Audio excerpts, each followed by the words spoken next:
17 de novembro de 2017. Depois de um primeiro tempo horroroso em que o Palmeiras merecia ter saído de campo perdendo por pelo menos 3-0, o Verdão reagiu na etapa final. Goleou o Sport e garantiu a classificação matemática para a fase de grupos da Copa Libertadores da América. Santos perde para o Bahia em Salvador, acumula a terceira derrota seguida no Brasileirão e mantém vaga para a Libertadores incerta. Timão heptacampeão. Gazeta Esportiva detalha a campanha vitoriosa da equipe durante o campeonato. E ainda, a festa da Chapecoense pela permanência na Série A e a continuação dos bastidores do Corinthians no dia seguinte ao título brasileiro. Chegou a sexta-feira, boa noite! E o duelo ontem entre Palmeiras e Sport marcava o encontro do melhor ataque contra a pior defesa do campeonato. E aí deu a lógica, goleada do Verdão por 5-1. Mas não foi tão fácil, assim como um placar sugere. Vamos ver agora como foi essa partida na reportagem de Fernando Gavin. Clima de ressaca no Allianz Parque no dia seguinte à conquista do Campeonato Brasileiro pelo rival Corinthians. O reflexo estava na arquibancada. Apenas 18.744 torcedores, o menor público do ano no estádio. O desânimo tomou conta do time do Palmeiras também. Tanto que o Sport, que luta contra o rebaixamento, parecia o único interessado no jogo. Por conta disso, dá-lhe Fernando Praz, que fez essa defesa mesmo depois do desvio. E ainda levou sorte no rebote desperdiçado por André. Não foi a única intervenção do goleiro. Ele pegou também a falta cobrada por Diego Souza, que pouco depois perdeu uma chance incrível de cabeça. Não parou por aí. Fernando Praz ainda defendeu o chute de Raul Prata de fora da área e espalmou a finalização de André. No segundo tempo, com 50 segundos, o gol perdido por Marquinhos parecia mostrar que o sofrimento continuaria na etapa final. A primeira chance de verdade do Palmeiras em todo o jogo aconteceu só aos 8 minutos do segundo tempo. Keno até que bateu com categoria, mas sem direção. Na sequência veio a melhor oportunidade até então. E olha só o que é que o Daverson fez. A torcida pegou no pé e o atacante ficou bravo. Mas tão bravo que aproveitou o cruzamento de Dudu, mandou a bola para a rede e não comemorou. Eu tive um pouquinho triste assim, né? Mas depois eu caminhei assim, mas o companheiro falou para eu comemorar. Eu não foi nada com a torcida, foi coisa minha mesmo. Perder um gol, uma chance legítima ali sozinho, né? E depois poder concretizar com o gol. Então eu preferi não comemorar, caminhar. Parecia outro jogo, completamente diferente do primeiro tempo. Faltou pouco para Dudu marcar o segundo. Mas na cobrança de escanteio, ele se redimiu ao colocar a bola na cabeça de Luan para fazer 2-0. O Sport teve um gol anulado. O juiz marcou falta na dividida de Diego Souza com Fernando Praz. O jogador do Sport reclamou, esperneou, mas certamente ficou ainda mais bravo com o que estava por vir. Daverson fez mais um, o segundo dele no jogo, o quarto nas últimas 2 partidas. O Daverson tem nos ajudado bastante, novamente fez 2 gols. Perdeu um gol na cara, acontece às vezes, lógico, com os atacantes, aqueles jogadores que estão ali na frente. Mas ele está de parabéns porque ele foi guerreiro, não se abateu e o que eu procuro passar para eles, vamos mais vezes, porque as oportunidades vão surgindo mais, né? O gol de cabeça de Diego Souza não serviu de consolo.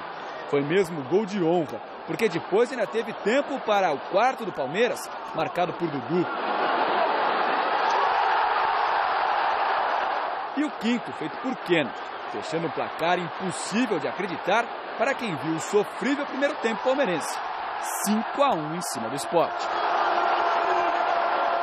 Foram 2 tempos distintos. No primeiro tempo a gente teve dificuldade, primeiro, para jogar no campo ofensivo deles, com algumas perdas de bola e dando chance de contra-ataque para eles. O que a gente tinha conversado, até para furar essas 2 linhas de 4, que nós fizéssemos posse com muita dinâmica para achar esse espaço no tempo certo. E no primeiro tempo a gente não conseguiu, no segundo isso a gente fez bem. A goleada sobre o Sport garantiu ao Palmeiras um dos objetivos que lhe restaram para a temporada.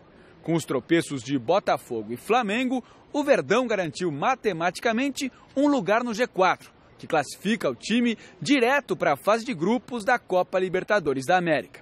Mas o técnico Alberto Valentim ainda não está satisfeito. Nós conseguimos distanciar ainda mais do Botafogo, isso é importante, mas o objetivo, sem dúvida nenhuma, é a melhor classificação, ou seja, segundo lugar. Grande noite para você que acompanha o Gazeta Esportiva. O resultado, ou melhor, o placar, não diz bem o que foi o jogo. O primeiro tempo, o Sport teve chances reais de abrir o placar. Poderia ter feito 2-0, até 3-0, sem nenhum exagero. Não marcou, no segundo tempo, no começo do segundo tempo, ainda teve mais oportunidades, não conseguiu fazer, aí o Palmeiras fez 1, fez 2, fez 3, aí abriu o caminho para a goleada. Uma vitória importante para o Palmeiras, mantém ali a terceira colocação, garantiu o time na fase de grupos da Libertadores, que uma vez sem chances de disputar o título, era o principal objetivo, porque você tem que encarar uma fase eliminatória de Libertadores, logo no comecinho do ano, sem o devido preparo, sem condições físicas plenas, aí voltando ainda de férias, poderia ser uma temeridade. Então, garantiu a fase de grupos, o Palmeiras vai poder disputar a Libertadores, realizar seu sonho de conquistar mais uma vez o torneio, com calma, com preparação, com tranquilidade. Campeonato Brasileiro agora, Palmeiras, o máximo pode mencionar, é o vice-campeonato, que também não faz muita diferença. Terminar em segundo, terminar em terceiro, até mesmo em quarto, não vai mudar. O Palmeiras já está na Libertadores, na fase de grupos, e é o que importa. Chico. Bom, boa noite, Celso, boa noite, Michele, boa noite a todos vocês. Evidentemente que ontem o jogo teve um ar de fim de feira, né? Total.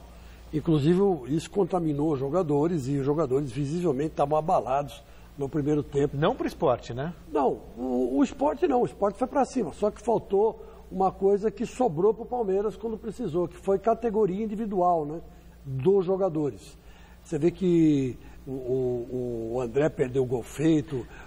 Esse gol estava impedido. Esse gol estava impedido, esse gol estava 1 metro na frente e ninguém fala, né? Foi 5-1, né? Aí ninguém reclama.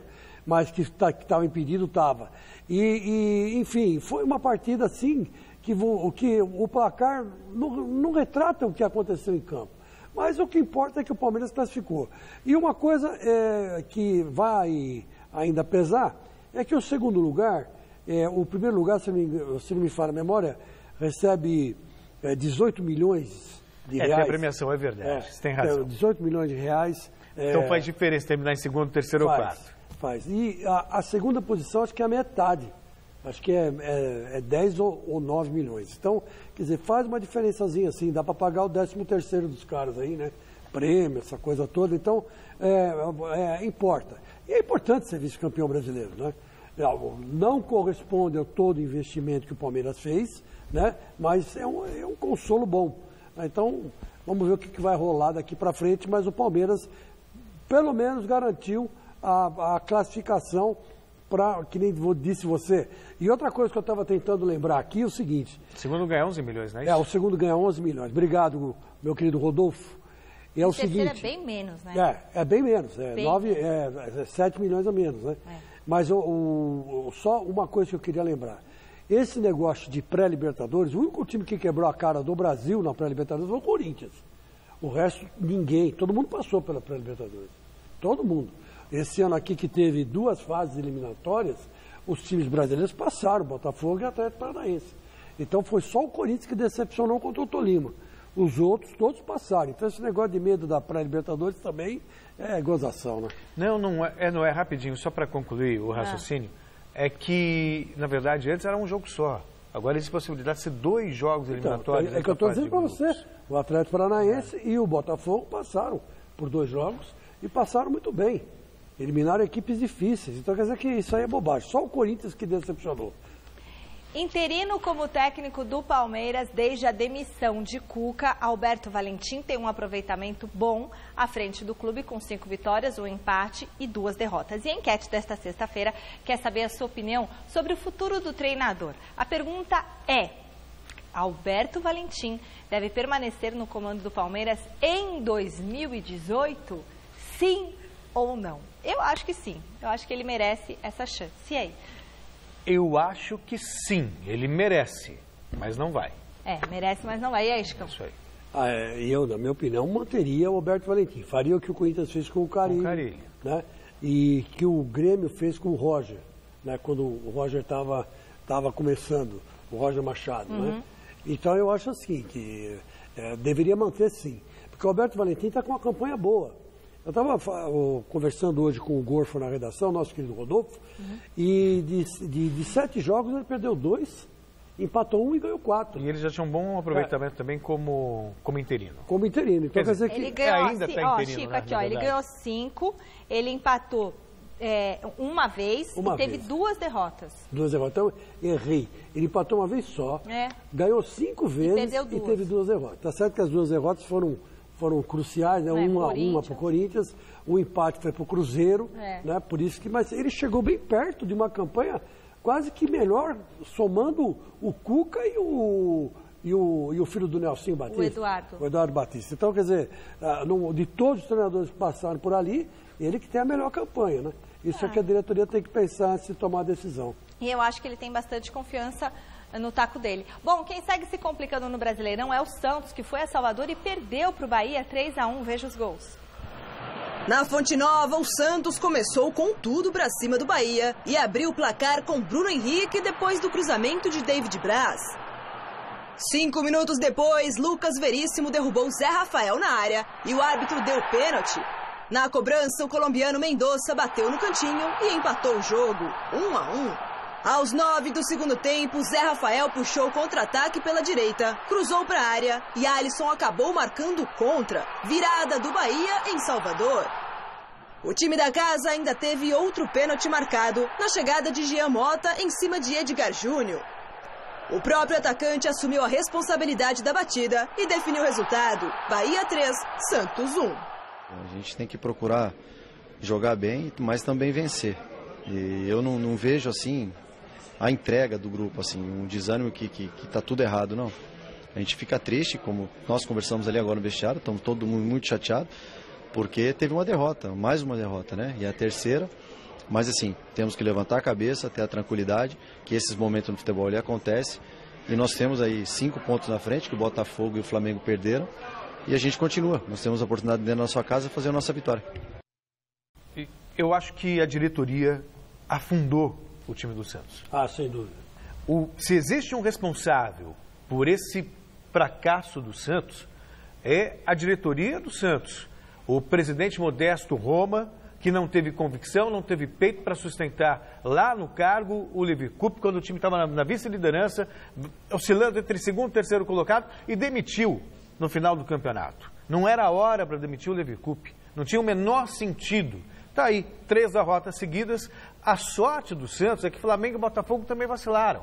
Então o Santos tem hoje, faltando 3 rodadas para terminar o campeonato, 5 pontos de vantagem sobre essas equipes. O Cruzeiro está ali, se passar o Santos pouco importa, porque o Cruzeiro já tem vaga na Libertadores América. Então o Santos não corre grandes riscos de perder a vaga na fase de grupos da Libertadores. Mas que a diretoria santista tem responsabilidade? Tem. E que tem jogador no Santos. Eu não gosto de dizer isso, Chico. Eu não me lembro de fazer esse tipo de acusação.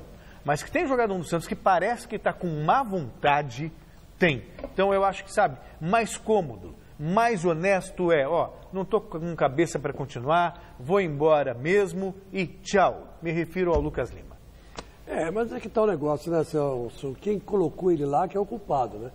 Que já se começou esse papo de negociação, vai Lucas Lima, vem Lucas Lima, vai para o Palmeiras, não vai para o Palmeiras. Vai para o Barcelona, vai para a China, vai para a Conchichina. Vai isso, vai aquilo. O jogador já fica pensando no quanto vai ganhar, né? Então ele sai do foco. Você vê, o Corinthians, o Guilherme Arana mesmo, já disse depois do jogo, desse último jogo contra o Fluminense, que ele estava no Sevilha. Aí o presidente... Não estava assinado, Não, para nós não chegou proposta nenhuma e não está nada certo. Então, quer dizer, o jogador vai voando na maionese, sabe? Eu acho que o empresário é que fica em cima também, sabe? Cobrando. E o sinal lá, deixa para lá que você vai para um lugar melhor. E o jogador vai entra na pilha do empresário. Mas o Santos, eu vou te contar uma coisa, Começou tudo por causa da falta de pulso do meu querido Modesto Roma, que vinha muito bem como presidente do Santos. E agora, nesse negócio da próxima reeleição, eu acho que ele, para tentar agradar os conselheiros do Santos, fez o que os caras queriam, que era mandar embora o Oliver Cooper, né? Ele ganhou votos, mas perdeu o campeonato. A questão aqui é essa história de bacon, com omelete, com bacon, com ovo, seja lá o que for, azedou a bagaça. Essa é a real. Mas bacon é sempre bacon, é muito bom. Desculpa. Bom, mas mais bacon 3... com peixe não funciona. Com peixe não, mas aí tudo bem. Mas que falou omelete, bacon, faltou o peixe. Bom, vai. Mais 3 partidas completaram a 35ª rodada do Brasileirão. Destaques para a derrota do Botafogo para o Lanterna Atlético Goianiense em pleno Engenhão e também para a festa da Chapecoense, que venceu Vitória e garantiu a permanência na primeira divisão. Na Arena Condá, o Vitória saiu na frente da Chapecoense com David aos 19 do primeiro tempo, 1-0. 5 minutos depois, Arthur Caíque usou a cabeça para deixar tudo igual. Já no segundo tempo, Túlio de Melo, também de cabeça, garantiu os 3 pontos para a Chape, 2-1. No Engenhão, o Botafogo recebeu o Lanterna Atlético Goianiense, que marcou o primeiro com o Jorginho. A resposta do time carioca veio logo em seguida com João Paulo, tudo igual, 1-1. Mas Luiz Fernando deixou o dele na etapa final e assegurou a vitória do Atlético, 2-1 e só. Outra equipe do Rio que vacilou na rodada foi o Flamengo, que perdeu para o Curitiba no Couto Pereira. Kleber Reis fez o gol da partida, 1-0 e fim de papo. Ê, Flamengo, hein? O Flamengo fez um baita investimento, Chico. Não ganhou uma partida fora de casa. Então, é mais ou menos que o Palmeiras. Palmeiras, Flamengo, Atlético Mineiro foram os times que decepcionaram. Investiram bastante e não ganharam absolutamente nada, né? O Flamengo ainda tem a chance de ganhar a Copa Sul-Americana, mas o resto já era. Vai ganhar também, viu? Eu só queria chamar a atenção 2 coisas. Olha que festa bonita aconteceu, meu querido Celso Cardoso, no vestiário, depois do jogo da Chape. Lembrou, praticamente depois de um ano, toda a comemoração que foi feita naquela época, quando a Chape se classificou para a final da Sul-Americana, né? Não tem o som, né? Não tem o som, que é muito legal. Se colocar o som, não tem a gente. Não tem a gente, mas era legal mostrar que vamos lá, Chape, né? E foi igualzinho àquela festa que foi feita quando houve a classificação para disputar da final do Sul-Americano, né? Então, parabéns à Chape. E a Chape, aliás, foi o único clube do Brasil que deu parabéns ao Corinthians pelo título do Campeonato Brasileiro, o heptacampeonato brasileiro. Foi o único, pelo Twitter. E o Corinthians, em homenagem à Chape, vai jogar completo contra o Flamengo. Em homenagem à Chape, não era para jogar, mas vai jogar completo por causa que a Chape fez essa reverência ao Corinthians. Uhum. E também para ver se o Jô se isola na artilharia, né? Então, o Flamengo que se cuide. Confira como está a classificação, faltando 3 rodadas para o final do Brasileirão. Campeão, Corinthians, tem 71 pontos. O Grêmio com 61, né? E o Palmeiras 60, Santos 56, completam o G4. Aí o Cruzeiro está na 5ª colocação com 55, o Botafogo tem 51, o Flamengo 7º com 50 pontos. Vasco também tem 50, seguido pelo Bahia 49, Chapecoense e Atlético Mineiro 47, São Paulo e Atlético Paranaense tem 45 pontos, Coritiba e Fluminense 43, o Vitória é o 16º colocado com 39, rebaixamento, olha lá, zona do rebaixamento, Ponte 39, Sport Avaí 36 e o Atlético Goianiense com 33 pontos. Falar do supercampeão Corinthians, hoje de manhã teve treino fechado para a imprensa. Amanhã o técnico Fábio Carille faz mais um treino e na sequência a equipe viaja para o Rio de Janeiro. O Gazeta Esportiva vai mostrar para você um raio-x da campanha vitoriosa do Timão que sobrou no Brasileirão e garantiu o título faltando ainda 3 rodadas para o final da competição.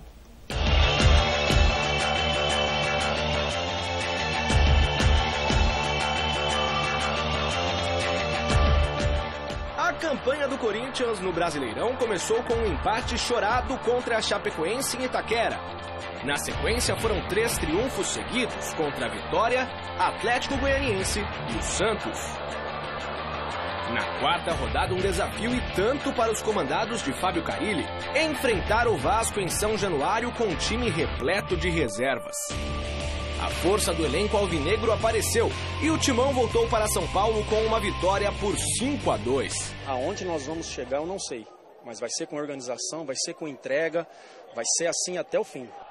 O êxito sobre o São Paulo por 3-2 em Itaquera colocou o Corinthians na liderança da competição, posição da qual não saiu mais. E tirando o empate contra o Coritiba na sexta rodada, onde Jô teve um gol mal anulado, as vitórias se tornaram frequentes. E o melhor, sem sofrer gols.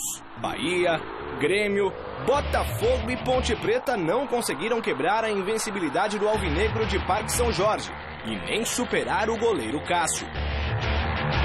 A 13ª rodada foi aguardada com ansiedade. Corinthians e Palmeiras fizeram um clássico de tabus no Allianz Parque. Enquanto o Timão estava há 115 dias sem perder, os donos da casa não eram derrotados no próprio estádio há quase um ano. No final, vitória corintiana por 2-0 em uma excelente atuação de Guilherme Arana. A ótima campanha corintiana deu uma pausa, com 2 empates seguidos. Um 2-2 contra o Atlético Paranaense e um 0-0 diante do Avaí.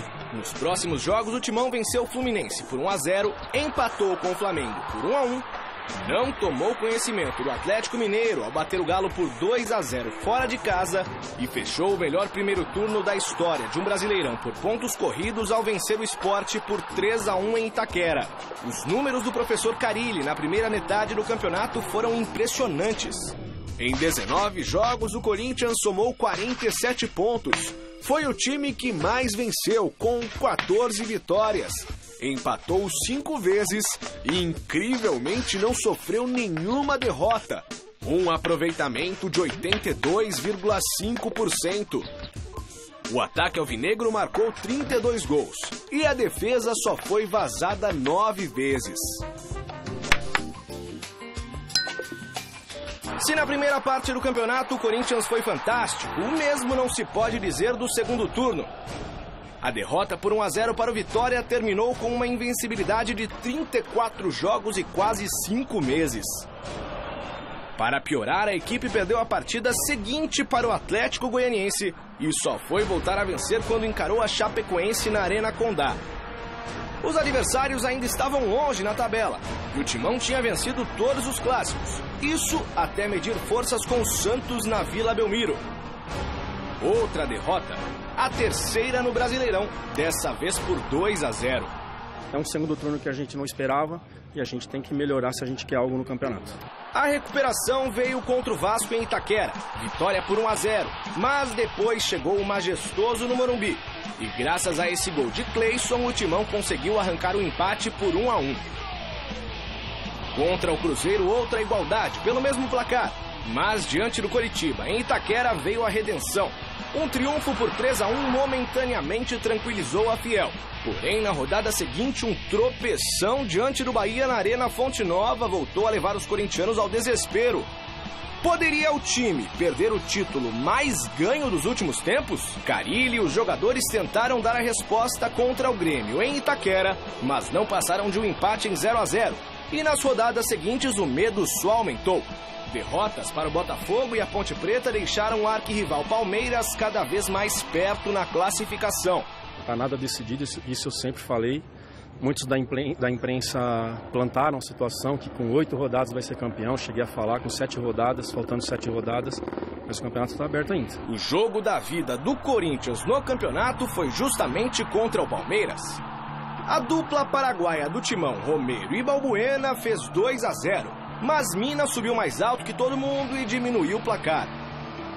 Ainda no primeiro tempo, Jô caiu na área e o juiz marcou o pênalti. O artilheiro do time na competição colocou a bola na marca da Cal e ampliou o resultado. Na etapa final, Moisés acertou um golaço e colocou fogo no jogo. Mas o Corinthians aguentou a pressão e triunfou por 3-2, aumentando assim a diferença para os rivais e caminhando a passos largos para o título. O percurso corintiano ainda contou com os desafios diante do Atlético Paranaense e o Avaí. Foi quando brilhou a estrela de 2 heróis improváveis. Giovanni Augusto e Casim, respectivamente, marcaram os gols dessas 2 conquistas e deixaram o time a um triunfo do heptacampeonato.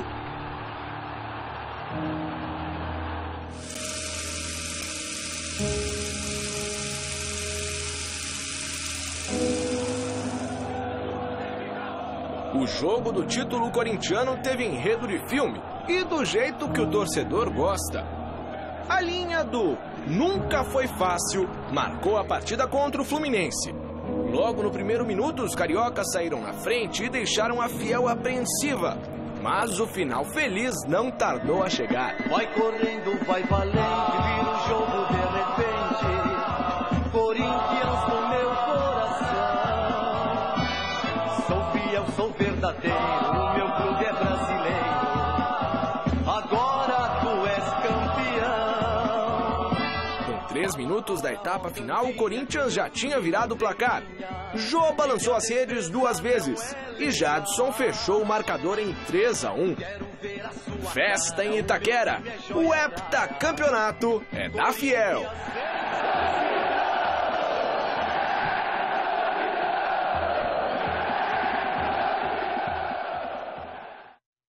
E uma justa conquista do Corinthians. Só para dar uma risadinha, vai. Ai, nem tô conseguindo dar risada. Um time que assume a liderança na 5ª rodada e a mantém durante todo o campeonato, um campeonato difícil como é o brasileiro, um dos mais equilibrados do mundo. Você tem que reverenciar.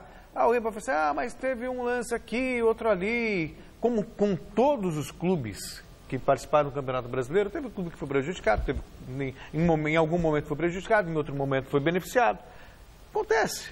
Se você só puxar pela memória, vamos falar assim, o Jô fez um gol com a mão contra o Vasco, ok. Tá, mas contra o Curitiba teve um gol injustamente anulado. Contra o Flamengo. Quer dizer, sabe, há mérito total do Corinthians nessa conquista, por isso, os parabéns à nação corintiana. Celso Cardoso, como explicar o Corinthians campeão? Não investiu nada, deve até as calças, o estádio ainda está na Lava Jato, os jogadores não receberam salário e o Corinthians ganhou, e ganhou disparado, Não foi assim, ganhou porque, passaram na frente, o Corinthians recuperou, virou, não, ganhou disparado. Assumiu na quinta rodada a liderança e foi até o final. Foi ameaçado, assim, mais ou menos pelo Palmeiras, que não teve competência para passar o Corinthians. Precisava ganhar do Cruzeiro, ganhar do Corinthians, aí dependia só dele para ser campeão e não teve competência. Então o Corinthians, na verdade, começou e acabou muito bem o campeonato. Teve esse vacilo, teve essa barrigada, mas isso aí não afetou em nada o Corinthians. Foi uma campanha de uma lisura, assim, completa. Aí, erro de juiz teve do começo ao fim do campeonato. Todo mundo foi favorecido. O Prato mesmo fez um gol outro dia de mão, igualzinho do Jô, e ninguém falou nada, porque é o Prato, né? Porque o São Paulo está quase rebaixado, estava, né? Agora não está mais. Então, quer dizer que é o seguinte, vamos chorar na cama que é lugar quente, sabe? E vamos parar de mimimi, campeão mais merecidíssimo Corinthians, 71 pontos, e olhe lá, porque perdeu 2 jogos idiotas na Arena, que foi para o Vitória e foi para o Atlético Goianiense. Porque se não fosse isso, já era para estar com 77 pontos. Bom, é isso aí, doutor Luiz Paisani aqui, José Luiz Paisani da Moca falou que foi um lindo retrospecto, bela reportagem. Obrigada, viu, doutor? E um evento aqui em São Paulo reuniu 2 figuraças do mundo da bola, Muricy Ramalho e Denilson. E o repórter Adriano Dolfi foi descobrir o que esses dois estão aprontando. Muricy Ramalho no palco de um teatro. Sejam muito bem-vindos, Denilson Show. Boa noite. Professor Muricy Ramalho. Boa noite a todos. Para essa grande noite que se inicia agora. Uma peça, aliás, com um nome sugestivo que marcou a carreira do treinador. Essa frase foi assim depois de um jogo lá em Brasília, né, no tricampeonato, no último campeonato, uma coisa assim que saiu da hora, que o cara me perguntou por que aconteceu todo esse sucesso do tricampeonato, né? E aí saiu essa coisa de aqui é trabalho e até hoje você tem que parar nos aeroportos para fazer esse gesto que aqui é trabalho para as pessoas, né? Com ensaio, roteiro, tudo baseado na experiência de vida do treinador e do ex-jogador Denilson. A gente pertence ao mesmo escritório de palestra, eu dou minha palestra, ele dá dele, né? E aí eles tiveram a ideia de juntar os dois, né, para contar a sua história, ele como ex-jogador e eu como treinador, contar um pouco dos bastidores de futebol, que se conta muito pouco, né, do vestiário, essas coisas, né? Contar a real mesmo do que é um treinador, do que é um jogador, né? Então acho que vai ser legal também, o público vai interagir também, vai subir no palco com a gente também, então vai ser acho que legal para a gente contar a nossa história. Muricy Ramalho pendurou a prancheta no ano passado, quando estava dirigindo o Flamengo, e garante não estar arrependido. Foi a melhor escolha que eu fiz, não me arrependo, estou feliz, porque agora estou com a minha família está aqui também hoje, coisa que você sabe, você também é do futebol. A gente não tem fim de semana, a gente não tem nada, pô. Então eu agora estou feliz porque estou vivendo com a minha família e agora também surgiu essa oportunidade de eu passar mensagem, né? Primeiro com a minha palestra que eu faço sempre e agora com o Denilson também que a gente se encontrou. Agora, como comentarista de TV, Muricy mostra o lado brincalhão e garante estar feliz. A primeira coisa que o jogador de futebol faz é comprar um carro importado. Ele mora de aluguel, ele mora em qualquer coisa, mas mora na ponte, mas ele compra um carro importado. E a segunda é casar. A segunda é casar. Eu estou invicto, faz tempo que eu não erro nada, ninguém me chama de burro. Bom, e antecipamos um trechinho do espetáculo para a torcida São Paulina. Muricy teve influência na recuperação do clube no Campeonato Brasileiro? Eu fui estar assim, depois que melhorou as coisas, eu fiz isso aqui, não fiz nada, cara. Eu fui uma única vez no CT, fiquei com o Dorival, com o Júnior, que você chama de Dorival, para mim é Júnior, com a comissão técnica deles, queria saber como é que era o trabalho dele, a comissão técnica dele. A real foi essa, né? A real não teve assim nada demais. Com a minha presença, pode ser que deixei uma coisa, uma energia positiva lá dentro, entendeu? Não falei com os jogadores, como as pessoas pensam, falaram que eu dei palestra, não dei, porque não é minha área, cara.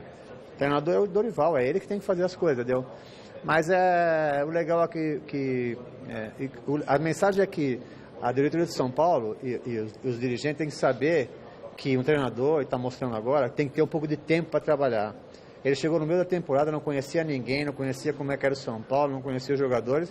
E agora no final ele deu essa arrancada, por quê? Porque ele começou a conhecer. Então esse tipo de convicção que a diretoria tem que ter. Muito bacana o espetáculo. E para quem está acostumado a ver, né, o Muricy tudo sisudo, né? Que é trabalho, meu filho, extremamente descontraído, muito legal. Eu recomendo, vale a pena. Bom, eu só queria dizer o seguinte. Você falar no Denilson, né, que já é um show por natureza. Denilson é um show. É verdade. Agora, eu vou dizer uma coisa para você. A única frustração do Denilson é nunca ter vestido a camisa do Corinthians. Né? Essa é a grande frustração do Denilson. É verdade isso aí. Ele não fala isso, mas é verdade. E o Muricy Ramalho, na verdade, é que dá uma visão bastante profunda do que um técnico vive no bastidor, né? E o que significa ganhar o vestiário, né? Então, por isso aí vale a pena.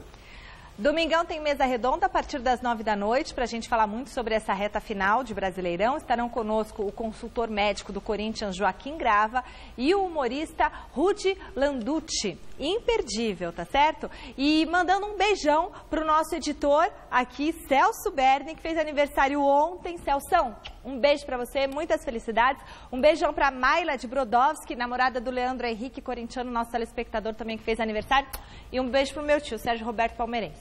Estão encerradas as inscrições para São Silvestre. Sucesso total, de público, Nossa, todo mundo lá, 30 mil inscritos, e encerrou uma semana antes do prazo. Então, se você não se inscreveu, a mais tradicional corrida de rua do Brasil reunirá 30 mil atletas dia 31 de dezembro e eles enfrentarão um desafio de 15 quilômetros de prova pelas ruas e avenidas de São Paulo. A largada vai ser na Paulista, aqui na Avenida Paulista, à altura da Frei Caneca, chegada em frente ao prédio da Fundação Casper Libero. Se você ainda não se inscreveu, não vai ficar chorando, fique ligado, porque talvez, né, a organização da prova aí vai conferir se todo mundo fez tudo certinho, se inscreveu direitinho. Caso haja alguma desistência, as inscrições poderão ser reabertas. Eric Castelheiro nos dará mais informações semana que vem, tá bom? Mas a São Silvestrinha, que é a corrida para crianças de 6 a 17 anos, ainda tem vagas disponíveis. Para participar, é só você acessar o gazetesportiva.com e seguir lá todos os passos necessários. Beleza? Até 17 anos, legal. Confira agora a 36ª rodada do Brasileirão. 8 jogos acontecem no domingo e 2 na segunda-feira. 5 partidas começam às 5 horas. O Flamengo recebe o Corinthians na Ilha do Urubu. São Paulo e Botafogo jogam no Pacaembu. O Sport enfrenta o Bahia na Ilha do Retiro. Vitória encara o Cruzeiro no Barradão. E o Atlético Goianiense recebe a Chapecoense no Serra Dourada. Às 7 horas tem Santos e Grêmio na Vila. Atlético Mineiro e Coritiba na Arena Independência. E Atlético Paranaense e Vasco na Arena da Baixada. Na segunda-feira, o Fluminense enfrenta a Ponte Preta às 5 da tarde no Maracanã. E às 8 horas, o Avaí enfrenta o Palmeiras em Floripa. Voltamos a falar do Coringão. A reportagem de ontem do Osmar Garrafa sobre os bastidores do dia seguinte ao título brasileiro fez muito sucesso nas redes sociais. Aí, como muita gente pediu, gostou, né? A gente separou mais alguns trechinhos especiais para vocês. Edição de Vicente Lomônaco e de Celso Berni. Vamos ver?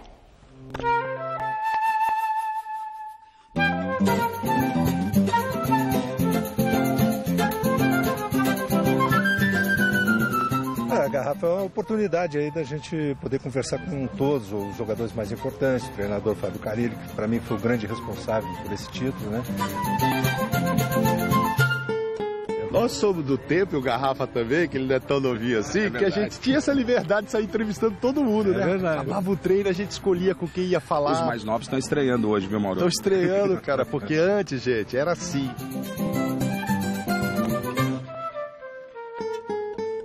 A gente tem a responsabilidade da camisa que nós vestimos, né, do clube que a gente trabalha, saber que a gente tem que levar muito a sério esses 3 jogos, começar o planejamento para 2018, né, são dias de muito trabalho aí até dia 3 de dezembro. Vamos pegar um pouquinho da entrevista da Fox aqui, sem atrapalhar os caras, é claro. A Fox está ao vivo aqui, ó. É um gol dessa campanha, Jadson contra o Grêmio lá em Porto Alegre. Jadson, bateu, é gol! Gol!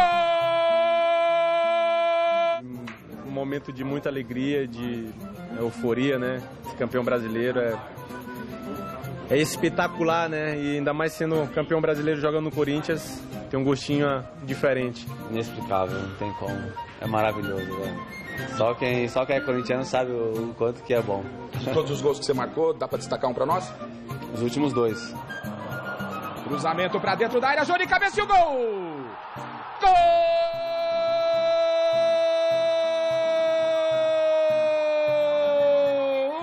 do Corinthians! Jô! Como é que é encarar toda essa rapaziada, esse monte de celular na sua direção? Que é meio novo pra você, né, cara? É verdade, não tava acostumado não, né? O pessoal que joga tá mais acostumado, mas o pessoal é gente boa, eu tô sabendo me lidar bem. Repórter não faz só entrevista, né, Fefon? A gente faz tudo, a gente produz, a gente carrega cadeira, a gente faz entrevista, enfim, a gente faz um pouco de tudo.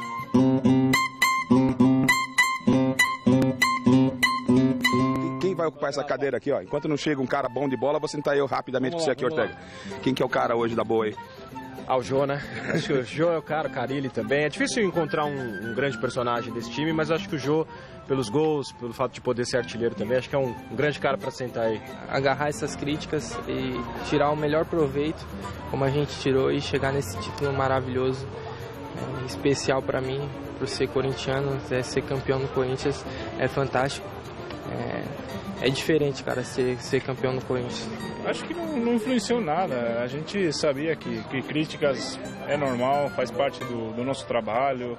Mesmo quando você está lá em cima, tem críticas. Imagina quando você vê meio para baixo, é normal, faz parte. Mesa Redonda, dia 5, vamos estar lá comparecendo aqui. Espero que tenham vários corintianos lá na lista.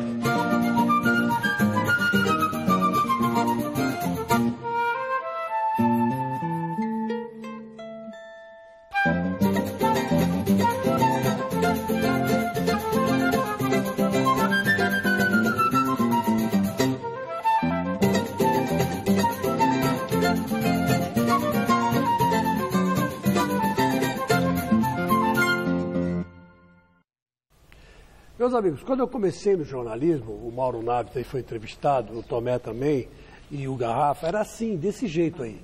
A gente não tinha celular, não trocava informação, ninguém tinha celular, era aqueles telefone preto que ficavam no canto. Lembra, Pascoal? Esse telefone preto pesado, que você falava alô para falar com a redação, todo mundo brigava para passar a notícia. Enfim, era desse jeito. Veja como mudou as coisas, né? E para minha opinião, mudaram para pior. Porque a relação do clube com o jornalista e com o público ficou muito distante. Tem clube que abre para o público e abre depois para o jornalista, mas não é a mesma coisa. Uma coletiva, um negócio formal. Antigamente era assim, desse jeito. E depois dos jogos, a gente entrava até no vestiário.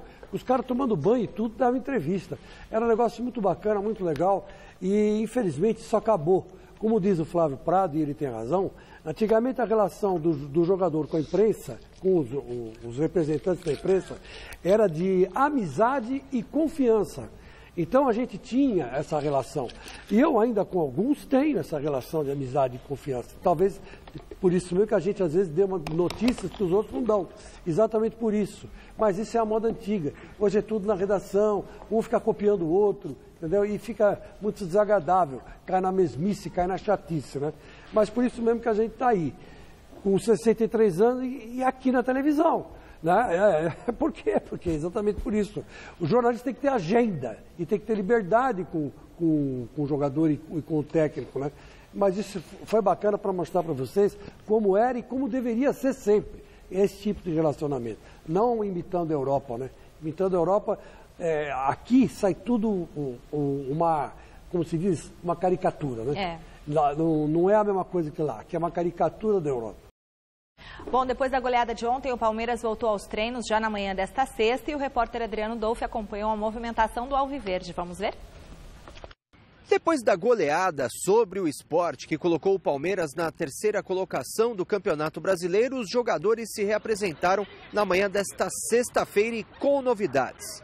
No gramado, as presenças do zagueiro Mina e do atacante Borja, jogadores que estavam servindo a seleção colombiana, que venceu a China em amistoso internacional por 4-0. Estão à disposição do técnico Alberto Valentim para a próxima partida nesta segunda-feira contra o Avaí, fora de casa. Quem conversou com a imprensa foi o zagueiro Luan, jogador que marcou um dos gols na goleada sobre o Sport e falou sobre diversos momentos desse ano, com problemas de lesões e também de adaptação. Meu início foi muito bom, fiz jogos muito bons, jogos consistentes e depois deu uma oscilada, juntamente com a equipe também. A gente não conseguiu resultados e a gente sabe a forma como o torcedor age, o torcedor é totalmente paixão. E estava com muita vontade de dar a volta por cima, esperando as minhas oportunidades, respeitando meus companheiros. Erros acontecem, entendeu? A gente não é máquina, nós somos seres humanos, mas nós nunca erramos querendo errar. A gente erra procurando o acerto. O zagueiro também comentou o time que foi montado para ser campeão brasileiro, mas agora tem um objetivo de chegar à segunda colocação do Campeonato Brasileiro.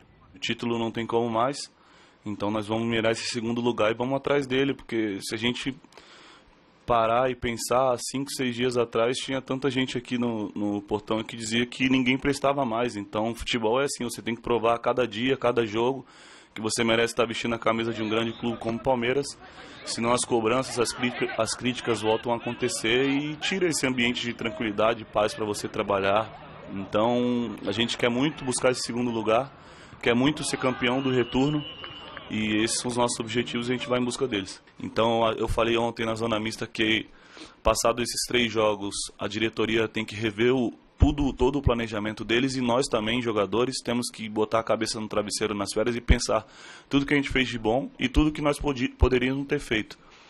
Então esse é o nosso pensamento e a gente vai ter que seguir agora jogo a jogo nesses 3 jogos aí e dar a vida.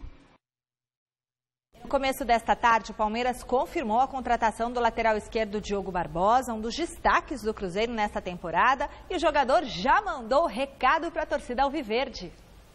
Alô, família Palmeiras, aqui é o Diogo Barbosa, estou fazendo esse vídeo aqui para confirmar que vamos estar juntos a partir de 2018 e para poder dizer também que eu estou muito feliz com a oportunidade de jogar no Palmeiras. Vamos todos juntos em busca de grandes conquistas. Um abraço, avante palestra. Olha, e o Palmeiras já começa fazendo uma bela contratação, viu? Para mim, eu estava na dúvida, em Arana e Diogo Barbosa, eu vou ficar com o Arana na votação Troféu Mesa Redonda, porque pelos 2 turnos.